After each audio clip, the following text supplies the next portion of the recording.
So another week and we are back with our championship score predictions. Now I know I said this most weeks, but we genuinely do have quite a few big encounters coming up this weekend, which I'm excited to see what you guys are predicting. So as always, all this weekend's fixtures will be listed in the description down below so that you can easily go ahead and make your score predictions. Then if you do successfully manage to get any of them correct, your comment may be included into the next video. This will also be the last video where FIFA 19 predictions are used. Following on from this weekend, we will have FIFA 20 making their predictions, so maybe they'll be a little bit more accurate with updated squads and everything. But without any further ado, let's hop into these fixtures. So starting things out with the early kickoff on Saturday, that sees Leeds going up against Derby. Now this game last season was a whole soap opera in itself. We had everything kicking off between these two sides. We had Spygate going on, the sort of rivalry between Bielsa and Frank Lampard. The two clubs then met in the playoff semi-final where Derby went to advance into the final after that bonkers game at Ellen Road where Derby walked away with a 4-2 away victory. It was just a crazy game. Can I see something similar happening in this game though?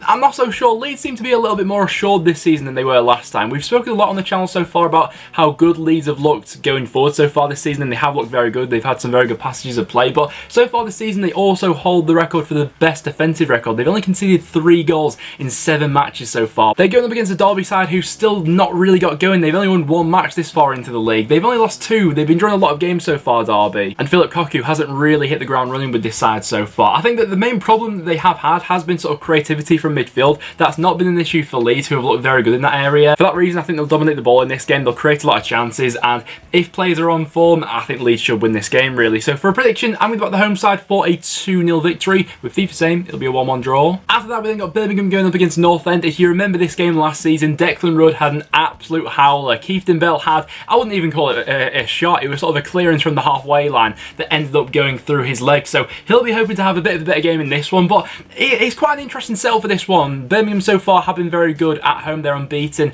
at St Andrews this far into the season. Preston have, equally to that, been very good at Deepdale, but on the road maybe been a little bit dodgy. I wouldn't say our performances away from home have been bad per se, apart from maybe the opening day against Millwall. Things just haven't quite fallen for us so far. But last week for Preston, really positive result, beating Brentford by 2-0. It was a fairly comfortable performance. We've got players returning since into the starting 11 from that game as well. Ben Pearson should be back. That's going to be a massive boost for our midfield. We saw the impact that Tom Barkhuizen and Sean Maguire had coming back into the squad against Brentford, as they both got on the score sheet for that game. So we've got a lot of options, especially midfield at the moment, and to predict a starting 11 for Preston at the moment is, it can't be done. Your guess is as good as mine, really. Birmingham, I really can't work them out so far this season. I'm not sure what sort of level of performance they'll put in for this game. They have been quite up and down so far, but they picked up some decent results. A very good result on the road last time out against Charlton. Jude Bellingham once again getting on the score sheet. To be honest, I would really love to go to St Andrews and pick up all 3 points, because I think if we do sort out our away form, we really could be onto something this season, but I think this game's got a draw written all over it. I'll go for a 1-1, FIFA saying 2-0 Birmingham. We then got Brentford going up against Stoke. I'd imagine that most people would be back in the home side for this one, considering Stoke's awful start to the season. Sat bottom of the table, yet to win a match so far, but Brentford equally, they've been a little bit inconsistent so far. They had a brilliant result before the international break where they put 3 goals past Derby.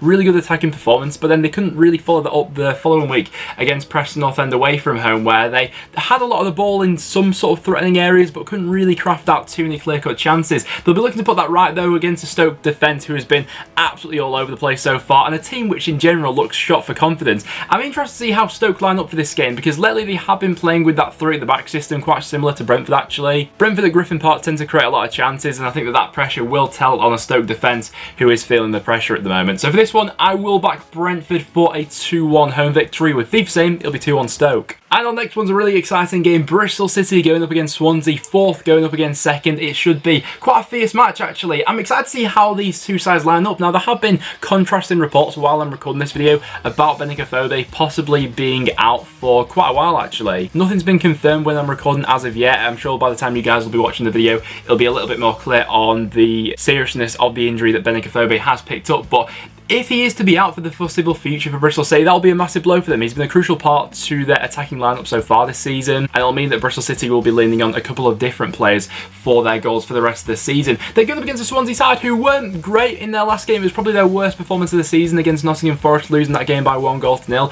They're going to want to bounce back from that. I've enjoyed watching both these sides so far this season. I think they both played some brilliant football, and I can't see there being all too much in it between these two. Bristol City have been good at Ashton Gate, but equally to that, Swansea picked up some great results on the road so far. The battle of midfield will be absolutely fascinating, because I think they both got some brilliantly technically gifted players in there. And for a prediction, I'm going to go for a 2-2 draw. I'm sitting on the fence for it a little bit. FIFA's going to back Swansea for a 2-1 away victory. I could see goals being scored. I think it'll be a good game to watch. Cardiff against Middlesbrough, another tough game to call. Both sides sat in similar positions in the table at this point in time. In 7 games, they've both gone on and scored 8 goals. I think there have been sort of contrasting performances from both of them so far. Middlesbrough yet to pick up a win on the road, but they have put in some decent performances. That 2-2 draw against Bristol City, there were some really nice attacking combinations in that game, and they actually created quite a few chances, and that's been sort of a pattern for Middlesbrough so far.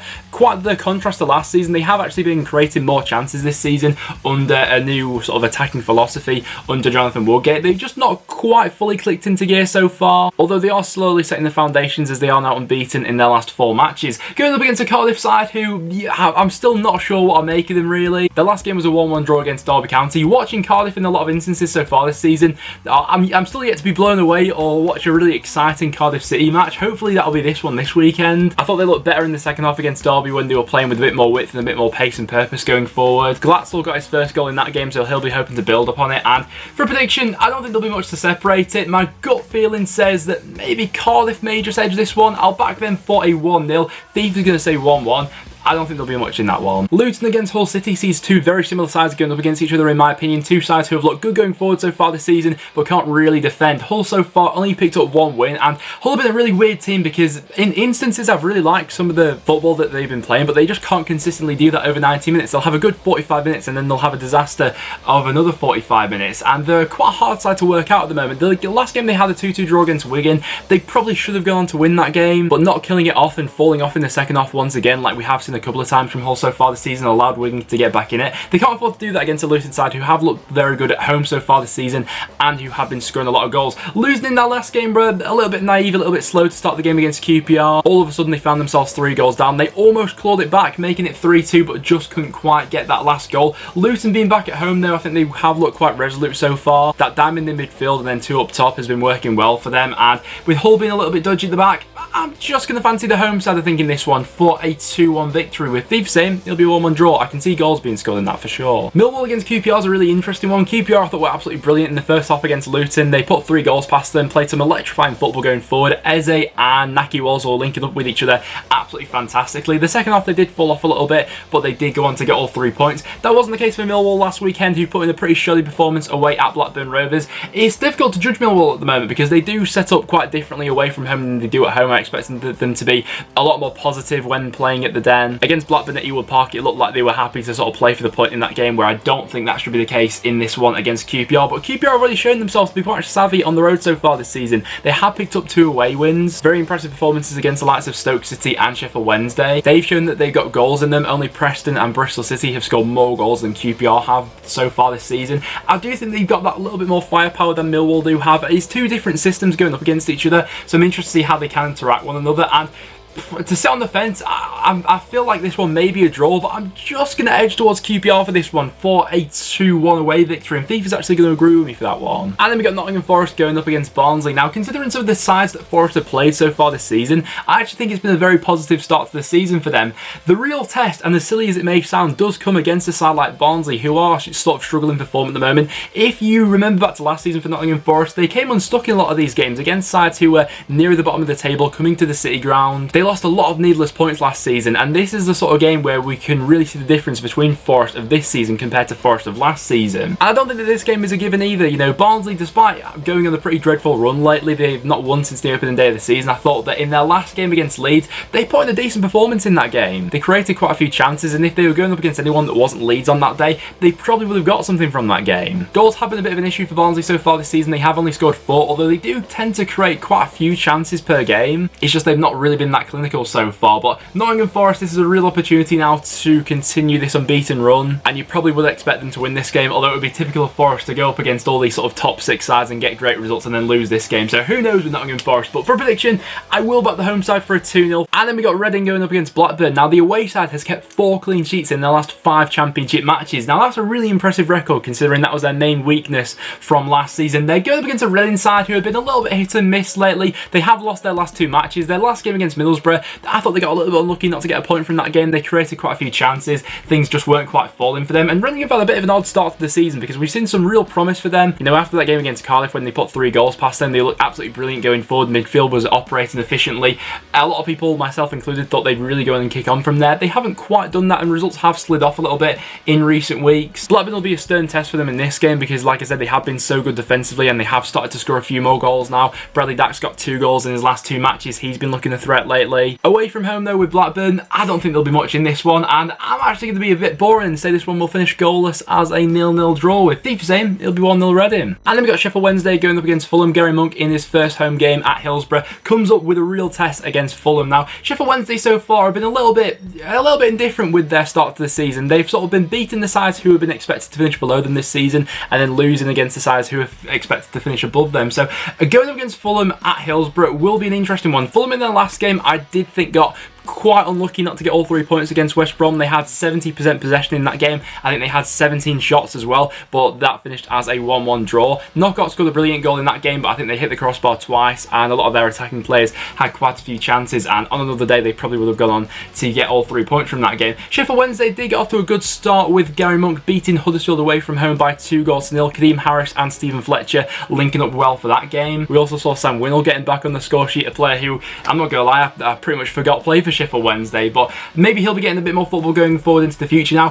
Fulham though, I still think they've got something about them going forward. I do think they will cause this Wednesday side some problems. Wednesday have been a tricky one to predict so far, but I'm just going to edge towards Fulham for this game for a 2-1 away victory, with FIFA saying it'll be 2-0 Fulham. After that we then got Wigan going up against Charlton. Wigan drawing their last 2 matches, however they are now sat in the relegation zone without a win since the opening day of the season, and they need to rekindle that home form that they had from last season if they do want to get out of this situation. Wigan's squad at the moment, it's a weird one. I do see a sort of lack of goals in there a little bit. I would like to see Joe Gelhardt starting this game though. Scored a fantastic equaliser in the 2-2 draw against Hull City. Going up against the Charlton side, who obviously will be feeling the absence of Lyle Taylor for the next few weeks. He's once again going to be out of this game. They did lose their first game of the season last time out against Birmingham City in a 1-0 defeat, but that shouldn't take away from what has been a fantastic start to the season from Charlton. I'm interested to see what Lee Bowyer does in the absence of Taylor to look to fill that void. They do have quite a few options on there. The sort of out-and-out number 9s that you look towards in that squad, the likes of Chuck Zaniki and Tom Mohamed, neither of which have really proven themselves in the Charlton shirt so far. Even without that player like Taylor, they do still have players going forward who can hurt you. People like Johnny Williams and Jonathan Lecco, who I think looked like a real live wire,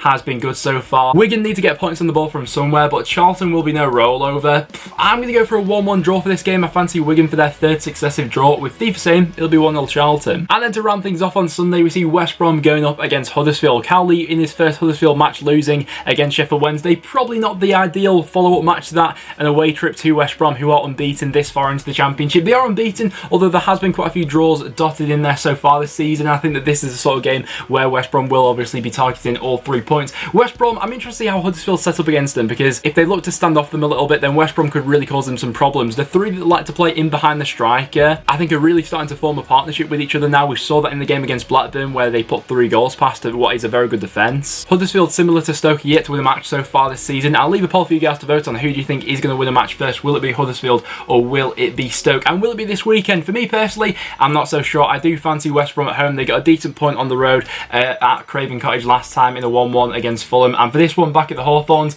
I'm going to back the home side for a 3-1 home victory, with FIFA saying it'll be 2-0 West Brom. But guys, there you have it. There are my score predictions for this weekend's action. So as always, all this weekend's games will be in the description down below, so that you guys can easily go ahead and make your score predictions. Then if you do manage to get any of them correct, your comment may be included into the next video. But like I said, that will now wrap it up. So if you're going to enjoy, make sure you leave a like. It is always massively appreciated. Make sure you subscribe for a bit of regular Championship content. But apart from that, guys, thanks very much for watching, and I'll see you all in the next one.